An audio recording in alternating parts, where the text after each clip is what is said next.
Baik, selamat siang teman-teman. Kami dari kelompok 4 akan mempresentasikan mengenai bab 5, teori perdagangan internasional.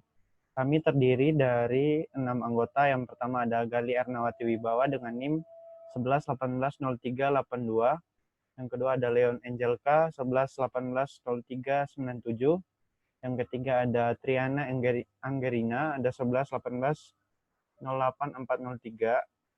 Selanjutnya ada Wahyu Setiawan dengan NIM 11180406. Selanjutnya ada Melania Ika Putri Nugrayeni dengan NIM 11180421. Selanjutnya ada saya sendiri, Brian Samuel Pendong dengan NIM 11180442. Untuk topik bahasan kami, yang pertama ada teori gambaran umum mengenai teori perdagangan internasional. Terus kedua ada merkantilisme. Yang ketiga ada keunggulan absolut. Yang keempat ada keunggulan komparatif. Yang kelima ada teori Hexer-Ohlin. Yang keenam ada teori siklus hidup roda. Yang ketujuh ada teori perdagangan baru. Yang kedelapan keunggulan kompetitif nasional, teori Berlian-Porter. Dan yang terakhir ada penjelasan dan pembahasan kasus. Baik, saya akan mulai dengan topik bahasan yang pertama, yaitu mengenai gambaran umum terhadap teori perdagangan. Ada 3 bahasan dalam gambaran umum terhadap teori perdagangan. Yang pertama, manfaat perdagangan. Yang kedua, pola perdagangan internasional. Yang ketiga, teori perdagangan dan kebijakan pemerintah. Nah, pada pembahasan kali ini kita akan membahas mengenai merkantilisme.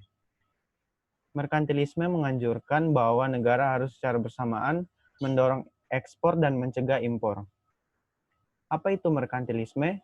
Merkantilisme adalah praktik dan teori ekonomi yang dominan di Eropa pada abad 16 ke abad 18 yang dipromosikan lewat peraturan ekonomi pemerintah suatu negara untuk tujuan menambah kekuasaan negara dengan mengorbankan kekuatan nasional saingannya.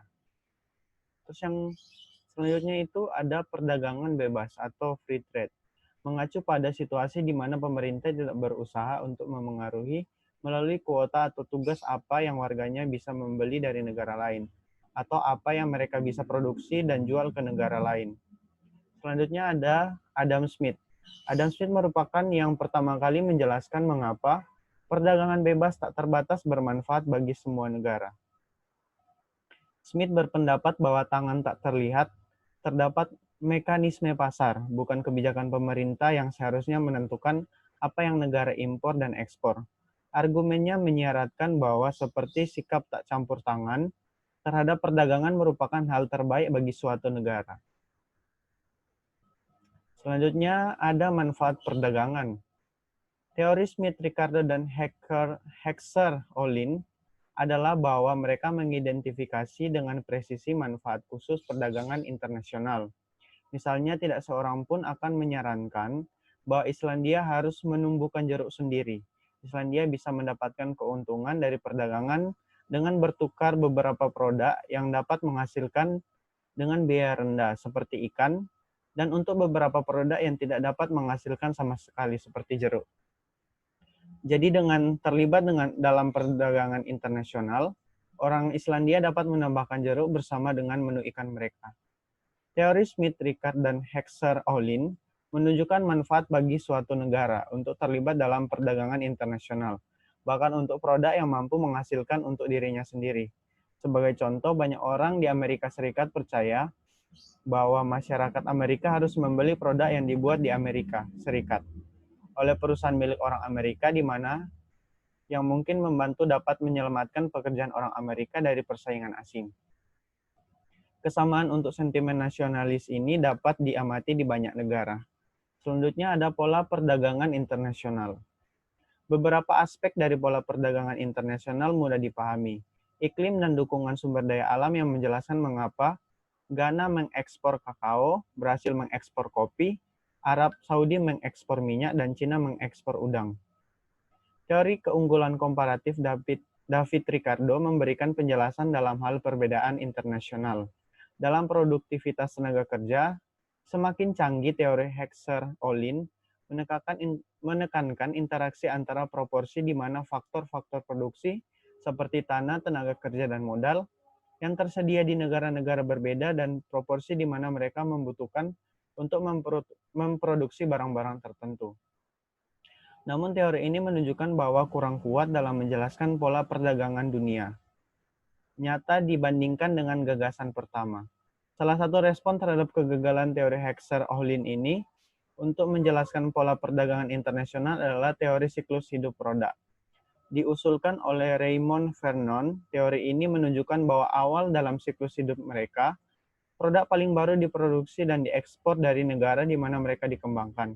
Sebagai produk baru menjadi diterima secara luas secara internasional.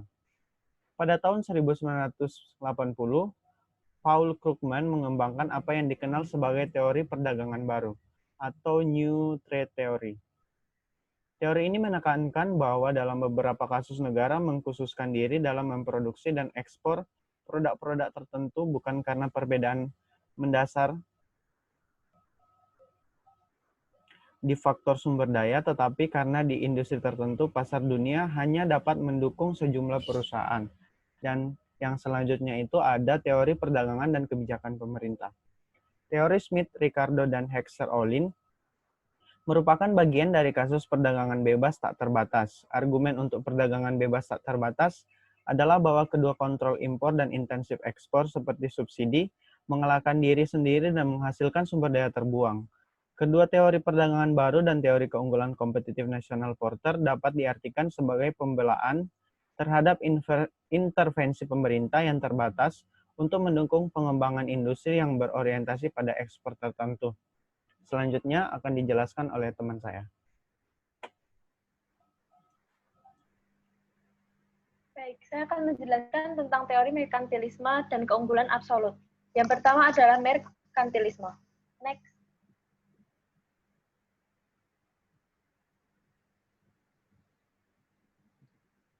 Next.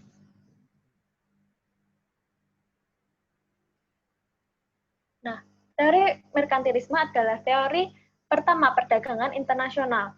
Itu muncul pada Inggris, di Inggris pada pertengahan abad ke-16. Next. Nah, prinsip penegasan pada teori merkantilisme itu bahwa emas dan perak menjadi andalan kekayaan di suatu negara. Nah, itu penting bagi perdagangan yang kuat, di mana emas dan perak itu menjadi mata uang dalam perdagangan. Nah, negara bisa mendapatkan emas dan perak itu karena mengekspor barang-barang dari negara lain. Next. Lalu prinsip utama merkantilisme itu adalah untuk kepentingan terbaik di negara. Jadi negara akan mempertahankan surplus perdagangan di negara tersebut dengan lebih banyak mengekspor daripada mengimpor barang. Dengan begitu, negara tersebut dapat memupuk emas dan perak lebih banyak. Nah, ketika memupuk emas dan perak, maka akan menghasilkan lebih banyak kekayaan nasional, prestis, dan kekuasaan di negara tersebut. Next. Nah, lalu kelemahan merkantilisme. Jadi kelemahan merkantilisme itu adalah zero sum game, di mana suatu negara itu mendapatkan keuntungan, namun keuntungan tersebut menjadikan kerugian di negara lain. Next.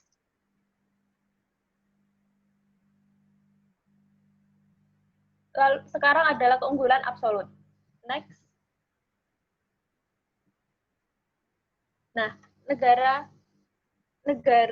yang mempunyai perdagangan internasional, menurut Adam Smith adalah perdagangan itu adalah zero sum game. Mengapa zero sum game? Karena negara tersebut mendapatkan untung dan negara lain itu mendapatkan kerugian. Zero sum game yang diperkenalkan oleh Adam Smith itu di karyanya yang berjudul The Weight of Nation pada tahun 1776. Next.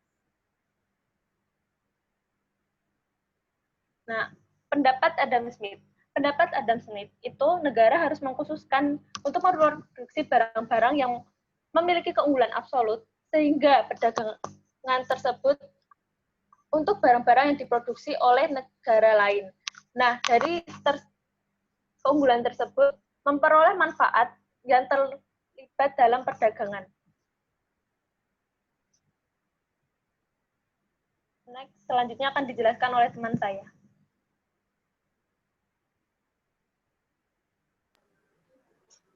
Baik, di sini saya akan melanjutkan presentasi dari teman saya. Di sini saya akan menjelaskan mengenai teori keunggulan komparatif. Jadi teori keunggulan komparatif ini menyatakan bahwa barang yang memiliki suatu nilai kegunaan pasti juga memiliki nilai penukaran. Jadi, teori keunggulan komparatif ini dipopulerkan oleh David Ricardo.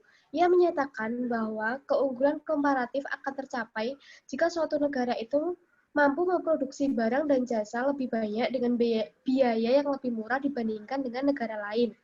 Nah, suatu negara itu dianjurkan untuk memiliki suatu keunggulan dalam sebuah produk yang negara lain tidak bisa tandingi. Contohnya, di negara Jepang, mereka memproduksi alat teknologi canggih seperti gadget. Namun dalam pertanian mereka lemah. Nah, sedangkan negara-negara yang unggul dalam pertanian seperti Indonesia dapat menanggung kebutuhan impornya. Nah, dari keunggulan dan kelemahan masing-masing negara tersebut, maka dapat dilakukan perdagangan impor dan ekspor ke sesama. Next. Yang pertama ada keuntungan dari perdagangan. Jadi dengan mengetahui keunggulan komparatif dari masing-masing negara tersebut, maka tidak hanya output yang lebih tinggi, namun kedua negara juga mendapat keuntungan dari perdagangan.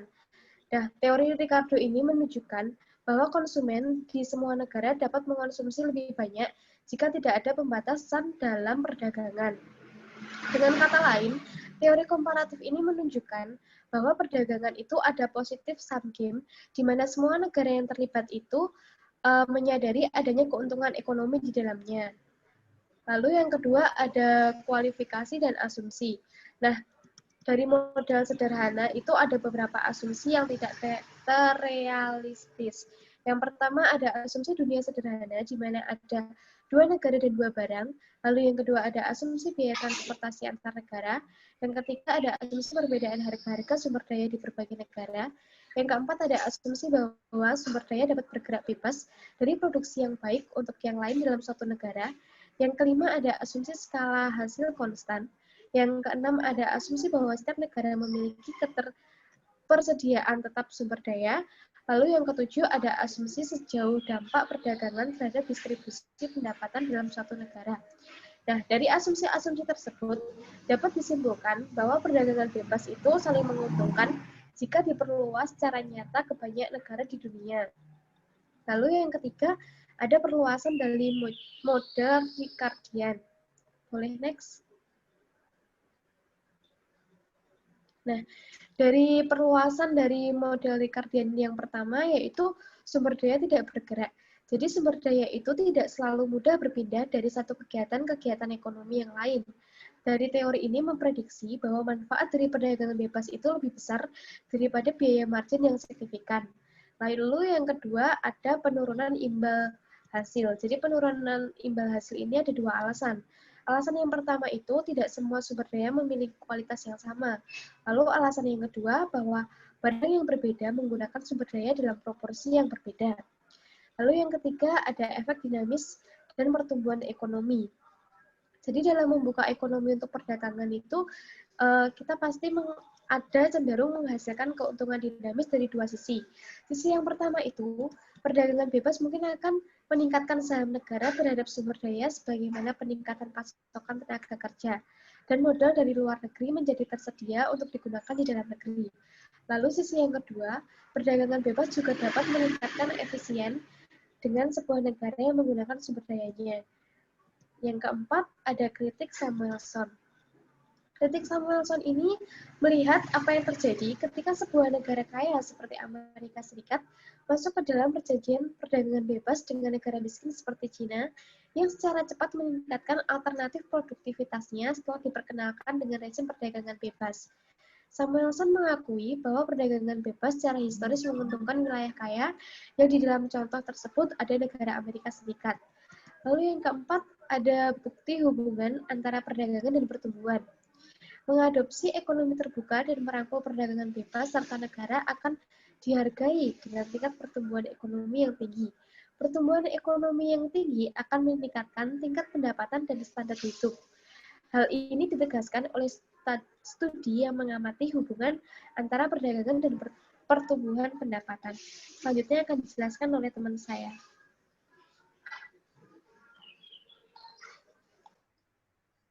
Oke, baik. Selanjutnya itu teori Hexer-Ohlin.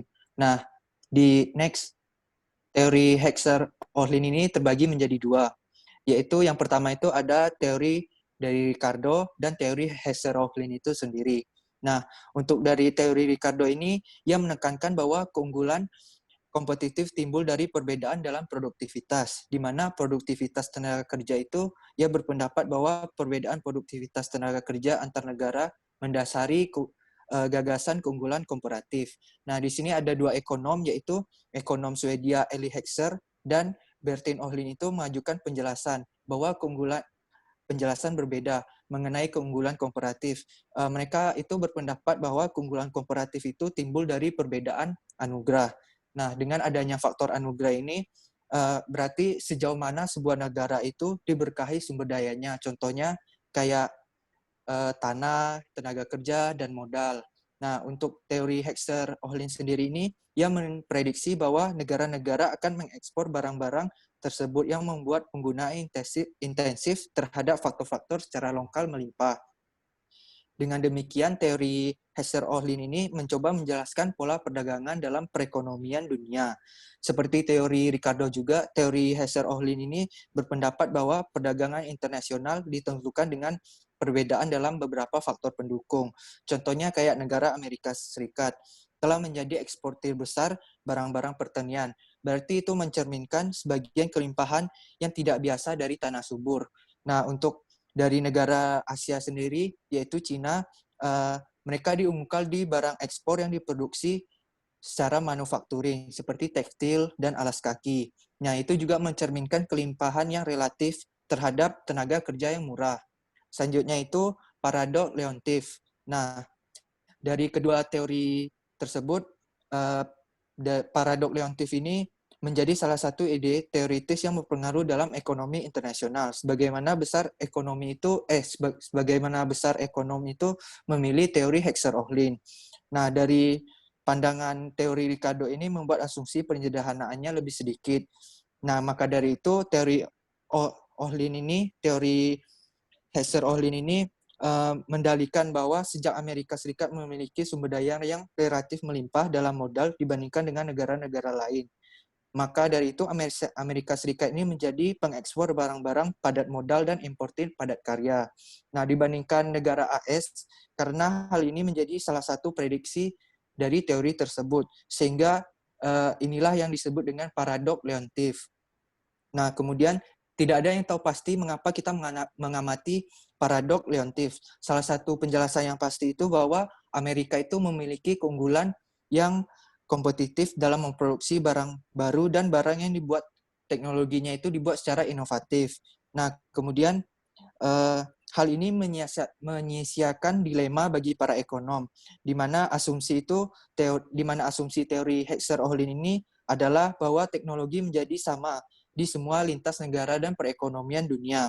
Penelitian baru juga menunjukkan bahwa sesekali perbedaan teknologi di lintas semua negara itu disampingkan, mengimpor barang dan membuat penggunaan yang sangat intensif.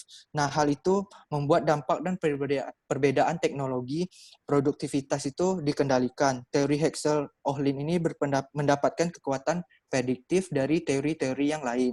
Next. Selanjutnya itu teori siklus hidup produk. Nah, di sini ada ahli yang berpendapat yaitu Venom. Ia berpendapat bahwa sebagian besar produk baru pada awalnya diciptakan di Amerika Serikat. Nah, nampaknya perusahaan perintis meyakini bahwa lebih baik mendirikan sarana dan prasarana kegiatan produksi lebih dekat dengan tata letak pangsa pasar dan pusat pengambilan keputusan dari perusahaan. Nah, ini menjadi salah satu resiko yang melekat pada saat pengenalan suatu produk. Permintaan akan produk baru sebagian besar cenderung didasarkan pada faktor-faktor, bukan dari harga.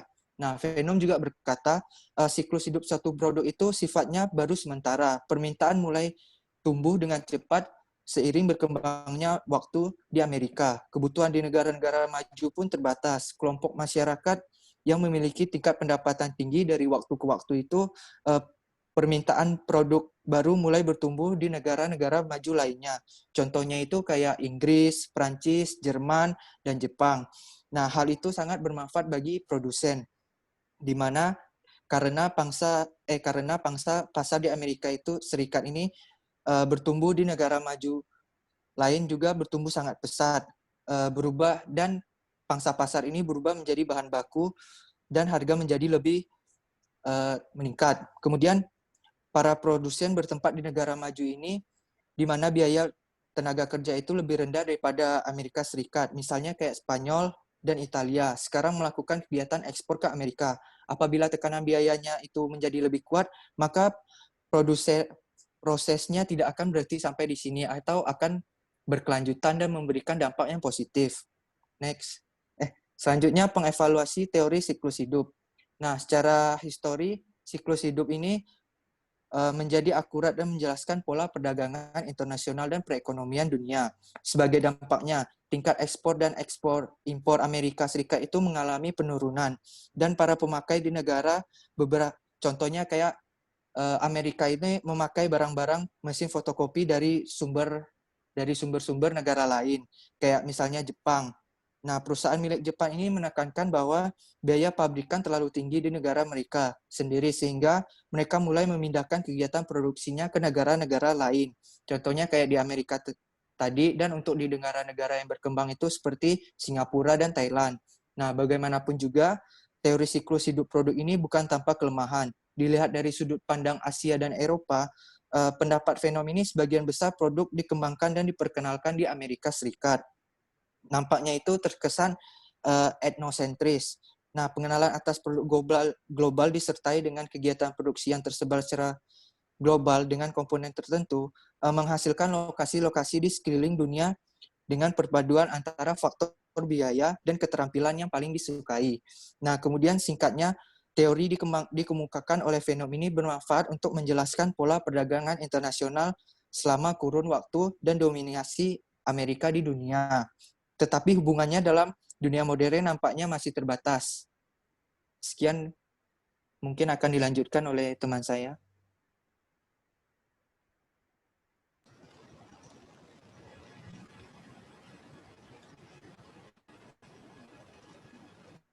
Baik, saya akan menjelaskan tentang teori perdagangan baru.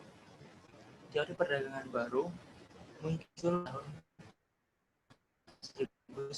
1970-an ketika sejumlah ahli ekonomi menunjukkan bahwa kemampuan perusahaan untuk mencapai skala ekonomi memiliki dampak penting bagi perdagangan internasional. Bisa next?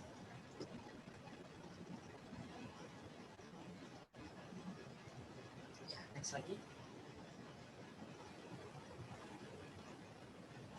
Ya, di sini ada skala ekonomi atau economies of scale yang merupakan pengurangan biaya per unit dihubungkan dengan skala output yang besar. Ada dua poin utama dalam teori perdagangan baru ini. Yang pertama adalah meningkatkan jenis produk dan mengurangi biaya. Teori perdagangan baru, masing-masing negara dapat memutuskan dalam memproduksi produk dalam kisaran yang lebih sempit daripada tidak melakukan perdagangan sama sekali. Untuk itu, negara bisa menambah jenis barang yang tersedia bagi para pengguna dan menurunkan biaya atas barang tersebut. Jadi perdagangan menawarkan kesempatan untuk memperoleh keuntungan timbal balik ketika dukungan sumber daya atau teknologi antar negara tidak berbeda.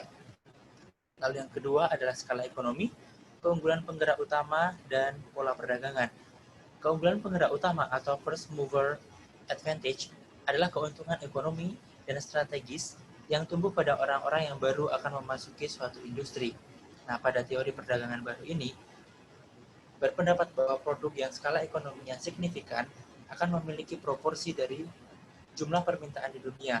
Para penggerak utama dalam suatu industri dapat memperoleh keuntungan. Demikian pola perdagangan yang kita amati untuk produk tersebut mencerminkan keunggulan dari penggerak pertama. Negara-negara dominan dalam ekspor produk tertentu Karena skala ekonominya sangat penting bagi aktivitas produksi tersebut, bisa mendapatkan keuntungan dari penggerak pertama. Bisa next.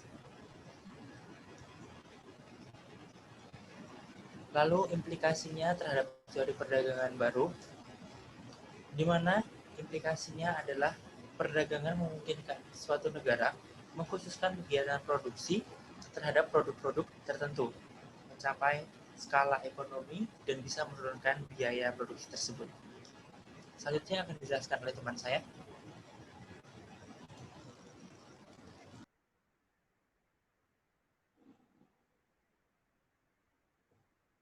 Yang selanjutnya, saya akan menjelaskan tentang keunggulan kompetitif nasional. Next. Keunggulan kompetitif nasional ini sendiri dikemukakan oleh teori Brian Porter.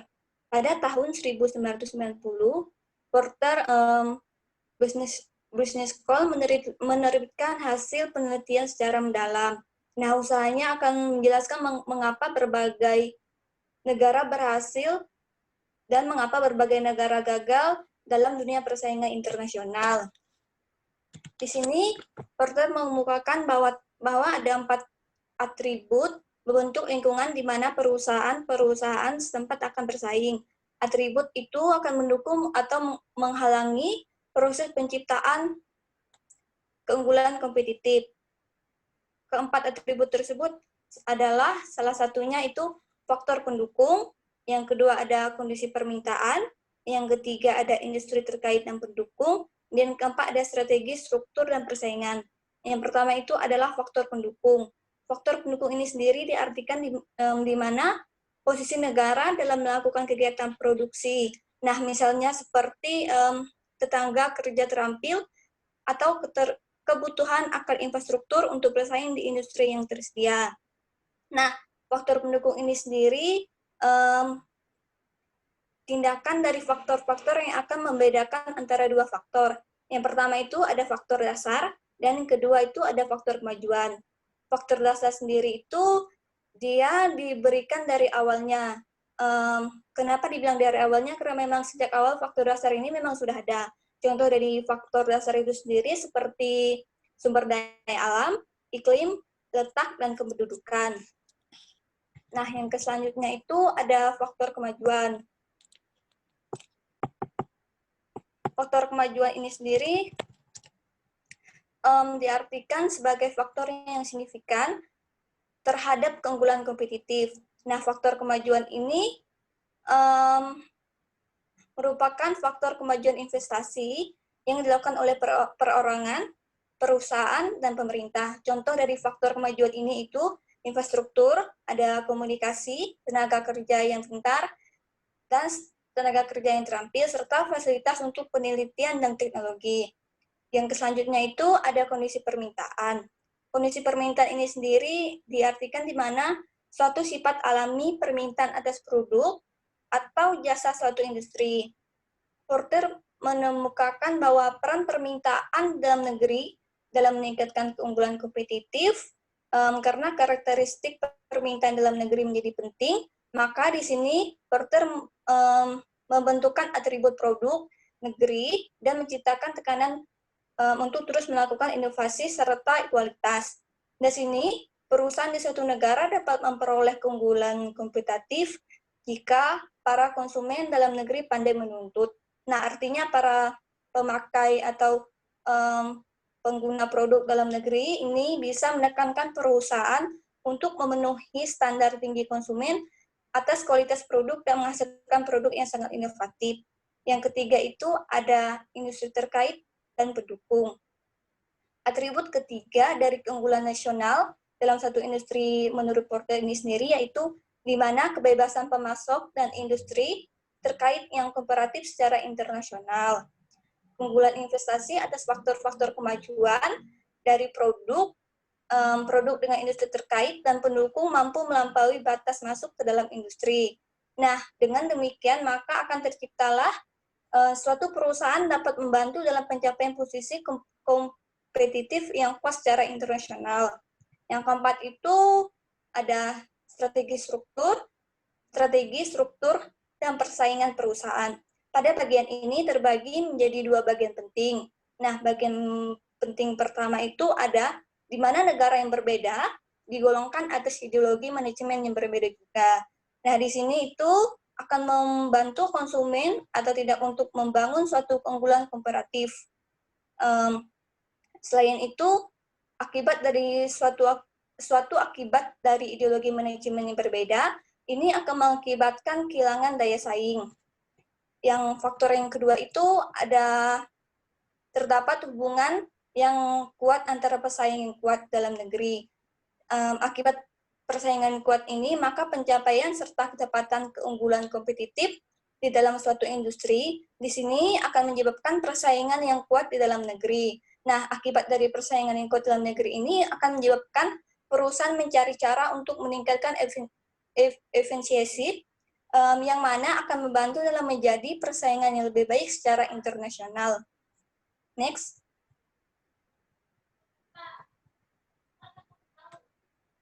Yang selanjutnya ada pengevaluasian teori Porter.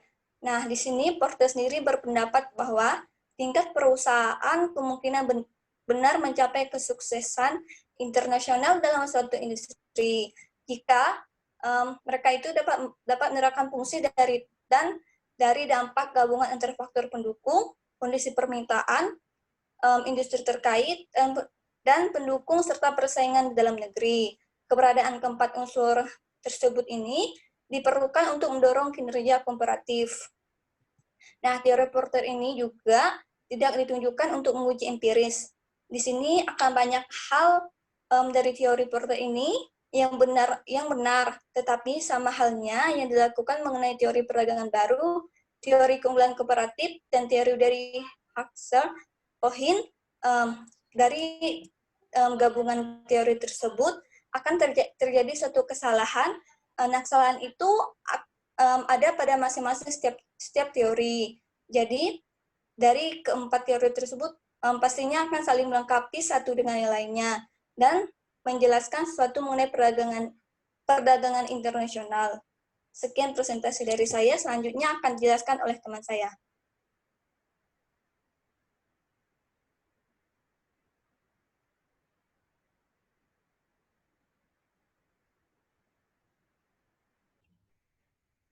Baik, saya akan melanjutkan mengenai penjelasan kasus.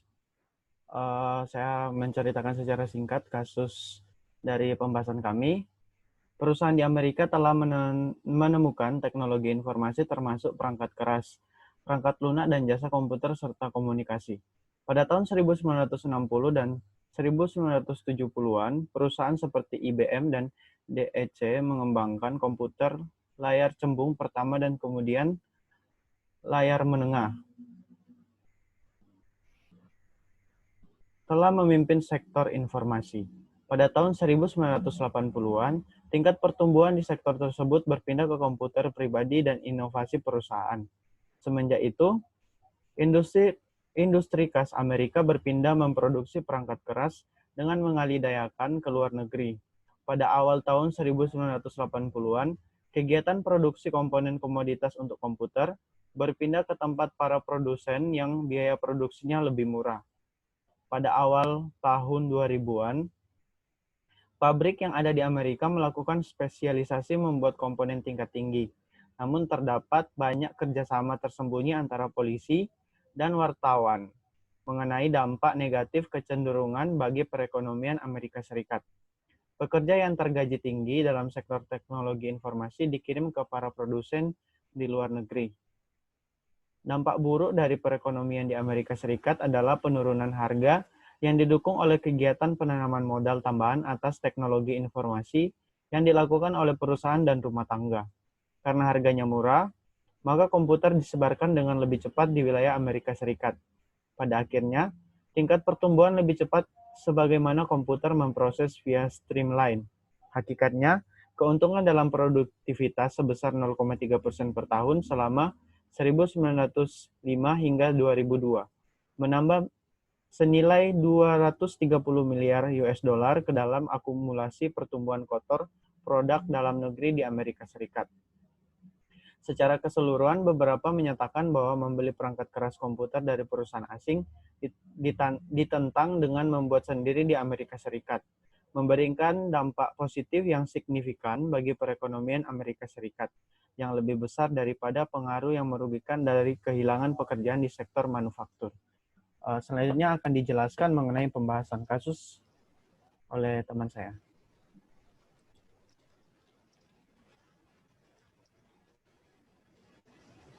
Baik, saya akan menjelaskan atau untuk pertanyaan diskusinya yang nomor 1. Dari soal nomor 1, kami telah berdiskusi bahwa implikasi dari perdagangan internasional yang mana Amerika Serikat memindahkan produksi ke luar negeri untuk komponen perangkat keras komputer, ini akan membuat pertumbuhan ekonomi Amerika Serikat justru akan terus melesat. Sesuai dengan teori Hackers-Ohlin, di mana negara akan mengekspor barang berlimpah dan mengimpor barang yang sudah didapatkan. Dengan memindahkan produksi ke negara berkembang, Amerika Serikat mendapat tenaga kerja murah dan bisa memasukkan lagi di perangkat keras komputer dengan harga yang relatif murah dibandingkan dengan Amerika Serikat sendiri merangkai atau merakit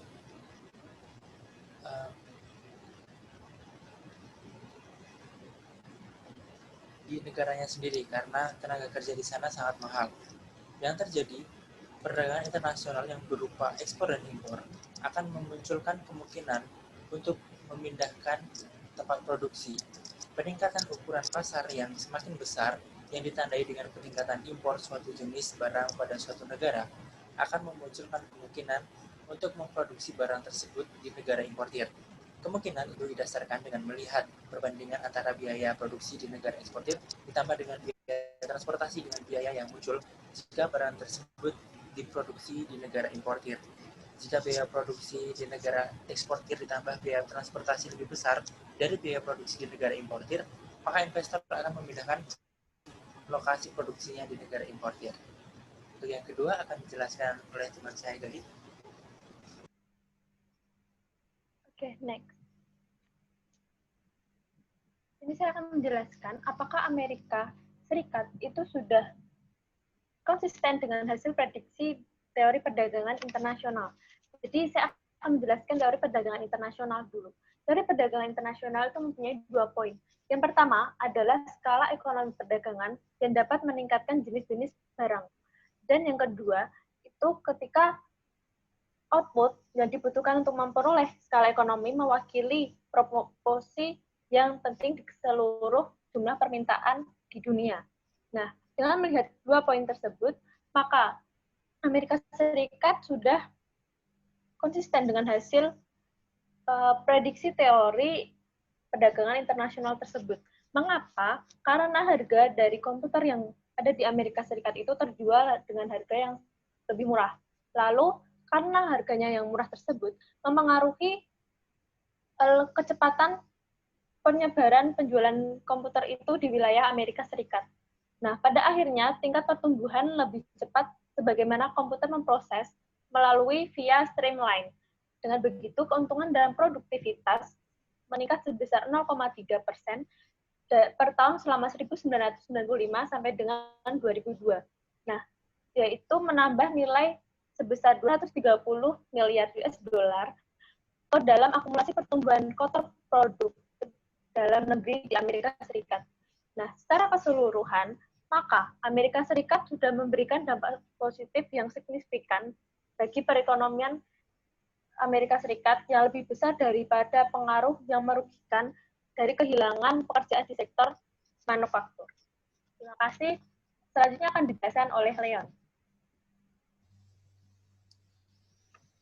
Nah, dari kasus pertanyaan ketiga yaitu untuk yang poin pertama yang A itu implikasi dari teori dan data perdagangan internasional terhadap kebijakan pemerintah negara maju seperti Amerika Serikat akan membuat peraturan akan perdagangan internasional. Nah, bisa saja menguntungkan dengan mereka itu membuat tarif pajak barang ekspor dan impor bisa diterapkan supaya devisa negara mereka itu bisa bertambah. Nah, perusahaan itu juga mempengaruhi kebijakan perdagangan pemerintah dengan kuat dengan cara memperdagangkan atau hambatan perdagangan. Nah, teori perdagangan ini umumnya banyak disenangi oleh negara.